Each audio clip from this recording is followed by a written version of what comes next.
Hello，大家好，我是小 Q。最近某位中国演员在泰国被绑架拐到缅甸的新闻非常火。中国人泰国绑，缅甸困，这种涉及多个主权国家的犯罪行为，实际上执法非常困难，往往需要依托双边或者多边的外交合作机制来处理。今天我们就来到曼谷，探店联合国毒品和犯罪问题办公室，聊聊电诈，聊聊毒品，聊聊联合国的工作。上班之前先来搞杯喝的啊！联合国的咖啡馆也很有讲究，物价也不高，一杯美式10块钱人民币，这比纽约是强多了。这个呢是泰国本土的一个叫皇太后基金会 （Nepal Foundation）。然后它旗下的一个咖啡的品牌 Doi Thom， 它呢就是在泰国清莱北部通，这个 Doi 呢就是山的意思，通呢就是那个山的名字。那个地方因为原来是以种植鸦片为主，然后它将当地的这个农民呢从种植鸦片当中拯救出来，传授他们各种手工艺的这个那种技巧，比如说种植咖啡，然后做一些手工艺品。联合国在曼谷的区域总部有2栋楼，分别是会议中心和办公楼，中间有一个小花园，绿化做得不错。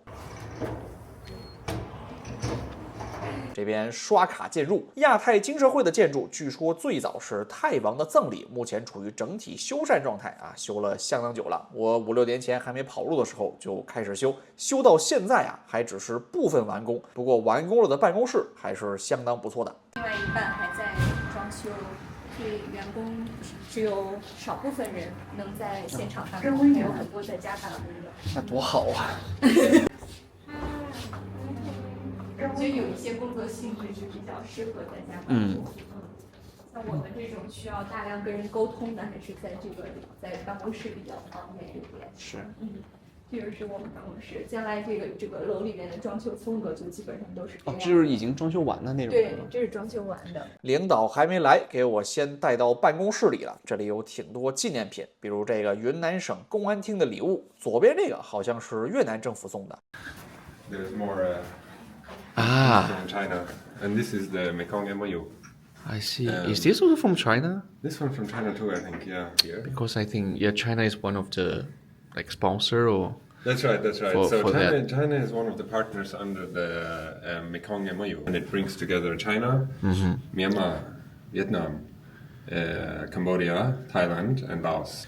That was signed 30 years ago. Could you please introduce UNODC's work in 1 or 2 sentences? So at UNODC, the United Nations Office on Drugs and Crime, we're charged with supporting countries around the world to better address challenges related to organized crime, illicit drugs, terrorism, corruption, and all the challenges associated with that. We work in over 100 countries around the world, and our main focus is on strengthening international cooperation and building capacities of countries to better address these challenges on their own and as a group together. Traditionally, illicit drugs have played a very strong role in Southeast Asia, in particular linked to the Golden Triangle region between Myanmar, Laos, and Thailand. And today, that's still an important issue, but at the same time, the issue has grown and become more complex. And it's not just about drugs anymore, but things like cybercrime, things like telecommunication fraud have really taken hold in the region. And we work with countries in the region to strengthen their policies, talk to the countries. We sit together with groups of countries to come up with joint priorities. So the country will take their actions like separately, or will UNODC support co-action or? We do both. We work with countries to build their national capacities, but in the end, many of the things that we're working on really cannot be addressed by countries individually. No country on its own can win the fight against organized crime or can get rid of the issue of illicit drugs. 为什么需要联合国呢？首先，执法机构不能随便跨国执法，合作执法需要协调。其次，很多发展中国家没有必要的技术和能力啊，比如数字货币追踪，比如取证手段。最后呢，信息共享需要一个有效机制，而 UNODC 就是一个很好的平台。Some of our work in Myanmar and Laos, where we do alternative development. In Chinese, you call it for drug. 替代发展 Yeah. which is quite interesting Oh, work. Chinese so. 还行吧 He speaks Chinese. I see. So what exactly is the 替代发展?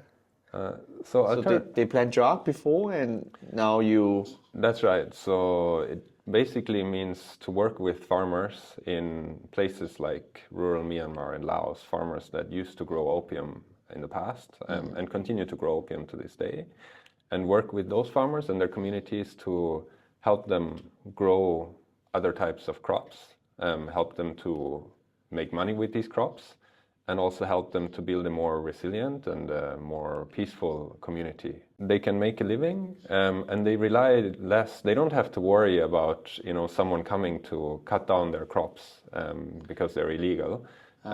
They don't have to pay, maybe an armed group for protection, or even criminals for protection from the police, for example, because they're just now growing crops like coffee, like tea, like avocado, which are just legal crops. And what we do is we help them not just to know how to grow these crops and to have the right material, but also to help them work together so that they can make the most profit from that new skill. I see. I read the stories also in Afghanistan doing the same thing. That's right. similar. That's right. So they plant other agricultural production instead of. That's right. It's a little bit different in Afghanistan because in Afghanistan you have these very big fields, like almost monoculture of opium you used to have in the past. Now it's a little bit different. The opium production in Afghanistan has gone down quite a lot over the past 2 years because of the policy put in place there. But in the Golden Triangle, opium farming is much a smaller issue for the individual farmers. It's usually just families who basically grow different things around the year, like maybe turmeric or just vegetables, stuff that they eat themselves basically, maybe make a little money. And then during the opium season, they would use their fields for opium. If you look at the difference between a household, a family that grows opium and a family that doesn't grow opium, it's actually not that much. Like these farmers don't get rich by growing opium. I see.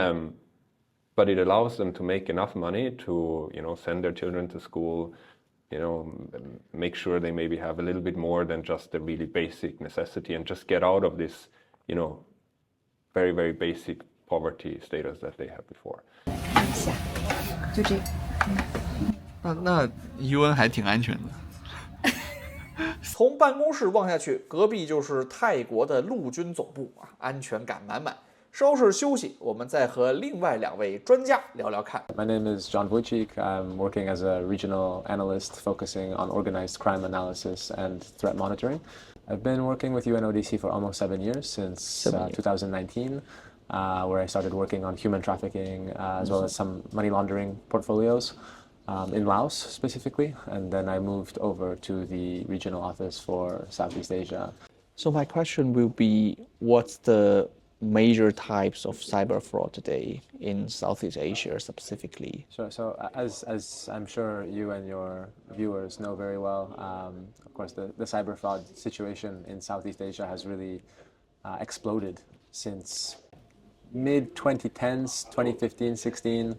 More common ones, of course, cryptocurrency investment, or sometimes romance scams, sometimes both. That's referred to, of course, I know in Chinese in a particular way, but translating into pig butchering probably remains one of the more common methods. But many of these syndicates, they have diversified business line. It's not just one or the other. Criminal groups in this region are very opportunistic. They are very entrepreneurial. They like to have a diversified business line. Very, very creative. Very creative, very agile, very sophisticated, innovative, very rapidly integrating powerful new technologies. Sometimes also that links up together with AI technology, artificial intelligence, and deepfakes, right? Which can be very useful for impersonation fraud, maybe impersonating the official from the bank or a police officer, a judge. This is something that's becoming increasingly common, not just in this region, but by criminal groups operating here and targeting globally. like what's the role of UNODC in combating that crime? So I would say that we look at this from maybe 4 or 5 different points. Of course, for myself, first and foremost, I'm working as an analyst. Research. So research, right? Because we are able to collect information from speaking to a number of different sources across the region. Different agencies in China, different agencies across Southeast Asia, and we can bring them together and collect that information to provide all of the governments working on this issue with a snapshot of the regional situation, right? Because traditionally those agencies look inside, right? Our job is to piece the regional picture together. And so we are able to bring together, as I mentioned, law enforcement agencies, policymakers, government officials at different levels to really help to promote this kind of whole of government response, which is very popular in China and very, very well configured, but not so much in Southeast Asia. Beyond that, UNODC also provides critical technical assistance. This can be in the form of handing over specialized equipment to enable and empower, For example, law enforcement. So things like cryptocurrency tracing software, for instance, okay. right? A lot of this criminal activity has a cryptocurrency nexus, and fortunately, the blockchain is in many ways very transparent, and it enables law enforcement officials, investigators to be able to follow the money, right? A lot of technical expertise in this office across all of our different teams. And we're able to support governments. 有些人可能觉得呀，东南亚的电诈是中国人骗中国人。在沟通中呢，我了解到，由于过于有利可图，现在已经是新的境界。比如有菲律宾受害者被骗到缅甸，假扮成纽约富婆，在 ins 上发名媛照骗美国单身汉打钱。诈骗园区也变得五花八门，各有专长，打而不绝，需要各国更紧密的合作。最后呢，我也找到了负责毒品问题的专家，聊聊我们关心的问题。I'm the basically the team leader for drugs and organized crime research team. So you deal with drug issues. Drugs and organized crime both, but I personally have more interest in drug matters. So when it comes to drug control, we do promote basically the prevention of drug use, treatments, as well as which can be seen as a demand reduction and also supply reduction side as well. I think internationally there is chemicals that are controlled. So those are governments are aware of them already. So when it comes to these controlled substances to be imported and exported, there is a regulatory mechanisms that need to follow. However, these days, criminal groups have been increasingly adopting non-controlled chemicals, and those are basically freely traded for some time. And our intention is not to deter this free trade or freer trade, but have our authority to understand that these chemicals could be risky, could be used for the illicit manufacture of drugs as well. So we, in cooperation with the other the international bodies, we advise our governments to understand these are the chemicals that may be used for the illicit manufacture of drugs. So please pay attention for those buyers. Basically, know your customers. Drug seller, and the drug consumer. So which part is the most challenging part for law enforcement? I think the drug trafficker and producer and trafficker, basically. Okay. Yeah. I mean, often that you see on media articles that we seized, let's say 100 kilos of drugs with 3 people arrested in connection with the seizure. But these 3 people often they are just really minor transporter. They are not even members of a bigger organized crime groups. So when authorities interview them, they just don't know anything. They just were told by someone to carry this drug in return for not even significant amount of money. How big it could be? Tons of? Because you mentioned 100 kilo is still like minor. No, I think what I meant 100 kilo is minor, but what I meant is the people who are carrying these drugs. Okay. They're not even members of organized crime groups. They're often just mere transporters. Like get paid by someone. Yeah, get paid by Just someone. Not even a significant amount. You'll be surprised how much they get paid to carry these drugs. Okay. right? How much? I mean, in case, for instance, in Thailand, I have seen like a 20,000 baht for just carrying drug, which means, by US terms, I don't know how much these days, maybe like $600 basically. It's not much. It's not much. It's not much, right? But To they carry still, drugs. Of course. they know that it's drug, or they don't know. In many cases, they know. They know. Yeah, in Okay. many cases, they know. But it shows how much they are in need of money. There are all these economic disruptions, followed by COVID-19s, and the lack of job opportunity these days for young people have them, I would say that, some limited opportunity to find jobs. So I think it creates more risk for those people involved in some illicit business. So if I go back to your questions on how big this drug can be, in 2023, the authorities in East and Southeast Asia seized 190 tons of methamphetamine. That's only seizure. I don't know what's the proportion of this 190 ton represents of the total methamphetamine available in the region. Let's say 10% of them were seized by law enforcement. That means like nearly 2,000 tons. That's a lot. That's a lot. That's a lot. And I think that 10% might be a little bit, I think it's not really possible, to be honest. 10% is very, very generous figure here that I use.